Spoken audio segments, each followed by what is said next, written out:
Saudara-saudari, marilah kita mendengarkan renungan dengan judul Percaya kepada Pewartaan Yohanes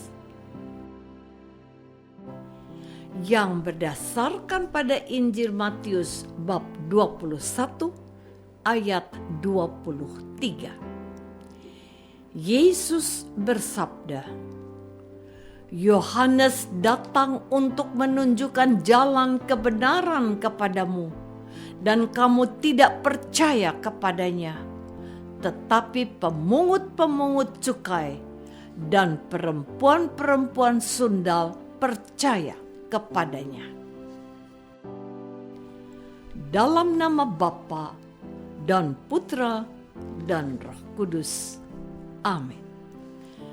Saudara-saudari terkasih dalam nama Tuhan Yesus Kristus.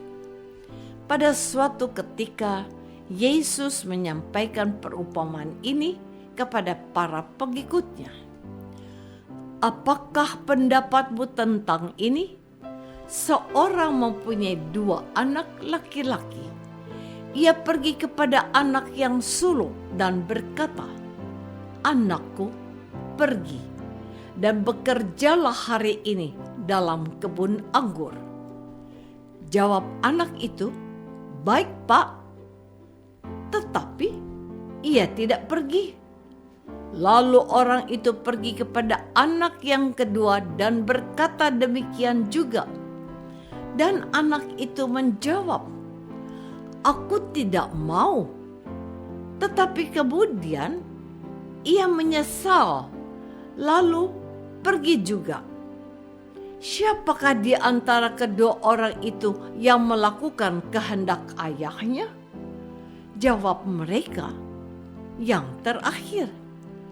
Kata Yesus kepada mereka, "Aku berkata kepadamu, sesungguhnya pemungut-pemungut cukai dan perempuan-perempuan sundal akan mendahului kamu masuk ke dalam kerajaan Allah. Sebab Yohanes datang untuk menunjukkan jalan kebenaran kepadamu, dan kamu tidak percaya kepadanya. Tetapi pemungut-pemungut cukai dan perempuan-perempuan sundal percaya kepadanya. Dan meskipun kamu melihatnya, tetapi kemudian kamu tidak menyesal dan kamu tidak juga percaya kepadanya." Saudara-saudari terkasih, banyak binatang bisa mengeluarkan berbagai jenis suara dengan mengaum, mendesis, berkotek, berkicau, menggonggong. Suara-suara itu hanya bisa dipahami oleh binatang yang sejenis. Kemampuan binatang mengeluarkan suara itu diciptakan oleh alam. Setiap anjing pasti menggonggong. Setiap ayam jantan pasti berkotek. Manusia juga bisa mengeluarkan berbagai jenis suara. Entah dengan berbisik, berteriak, bersiul, bernyanyi, berbicara, menggugam. Kemampuan berbicara membedakannya dengan binatang. Binatang tidak bisa berbicara karena berbicara tidak hanya mengandalkan kemampuan pita suara, lidah, mulut, gigi manusia, tetapi juga didasarkan atas kemampuan intelektual, kesadaran etika, hubungan sosial budaya. Kualitas berbicara di antara sesama manusia pun ternyata berbeda-beda, tergantung berbagai latar belakang orang tersebut. Berbicara di istana raja tentu saja berbeda dengan berbicara di pasar tradisional. Berbicara dengan orang tua pasti tidak sama dengan berbicara kepada anak sekolah.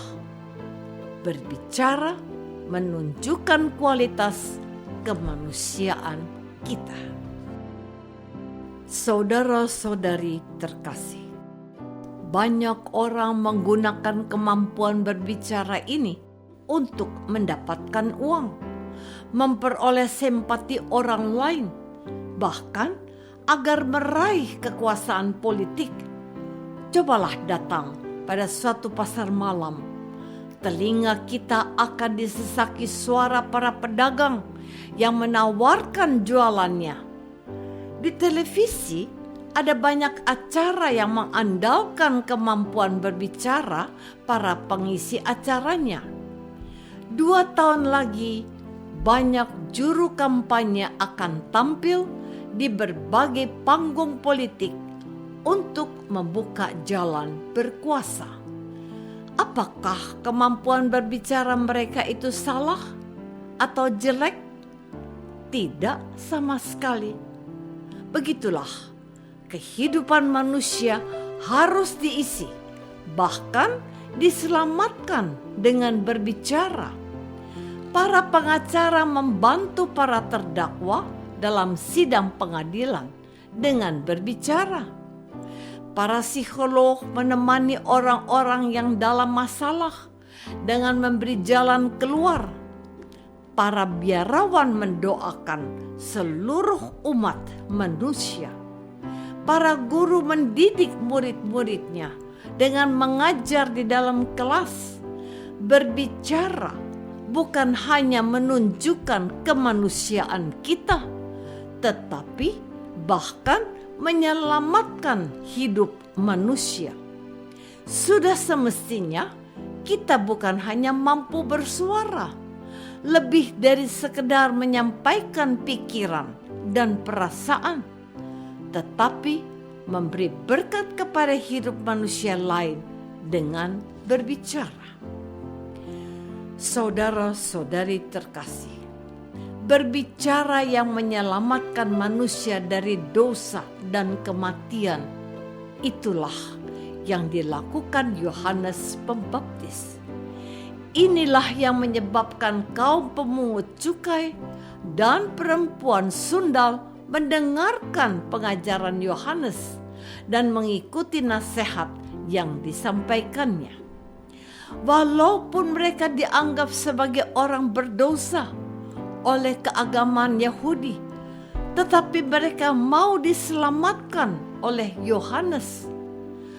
Agamawan Yahudi lebih pandai berbicara tentang Taurat Musa, tetapi mereka melakukan itu demi kehormatan mereka sendiri. Alih-alih menyelamatkan, pengajaran mereka malah membebani orang Yahudi. Keselamatan bukan terutama karena seseorang melakukan perbuatan suci atau menyatakan dirinya menaati hukum agama. Keselamatan datang kepada siapa saja yang mau diselamatkan. Hal inilah yang membuat Yesus bersabda, Yohanes datang untuk menunjukkan jalan kebenaran kepadamu, dan kamu tidak percaya kepadanya. Tetapi pemungut-pemungut cukai dan perempuan-perempuan sundal percaya kepadanya. Mereka akan mendahului kamu masuk ke dalam kerajaan Allah. Apakah kita sudah menganggap diri kita suci dan tidak mau mendengarkan pengajaran Tuhan melalui gereja? Marilah kita berdoa. Ya Tuhan, kami berbangga dengan kerohanian kami, sehingga mengabaikan ajaran-Mu melalui gereja. Selamatkanlah kami yang begitu angkuh dan bebal ini, agar pintu surga tetap terbuka bagi jiwa kami. Engkaulah Tuhan kami, kini dan sepanjang masa. Amin. Semoga kita semua selalu dinaungi dan dibimbing oleh berkat Allah yang Maha Kuasa, Bapa dan Putra dan Roh Kudus. Amin.